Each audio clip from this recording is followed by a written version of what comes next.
Alors en éthique, on se demande souvent comment on doit se comporter vis-à-vis de tel être. Par exemple, on ne se comporte pas vis-à-vis d'un être humain de la même manière qu'on se comporte vis-à-vis d'un animal. C'est la question de leurs statuts moraux. Et cette question se pose pour l'embryon et le fœtus notamment.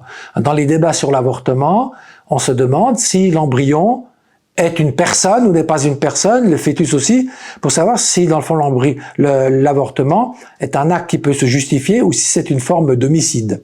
Donc lorsque l'on fait de la recherche sur l'embryon, et on en fait parce que dans la procréation médicalement assistée, il y a parfois des embryons qu'on appelle surnuméraires, qui n'ont plus aucune place dans le projet parental, et ces embryons peuvent être donnés pour la recherche, pour faire des études, et dans ce cas-là, évidemment, on doit se demander, mais qu'est-ce qu'on peut faire avec ces embryons? Qu'est-ce qu'on a le droit de faire? Qu'est-ce qu'il est éthique de faire?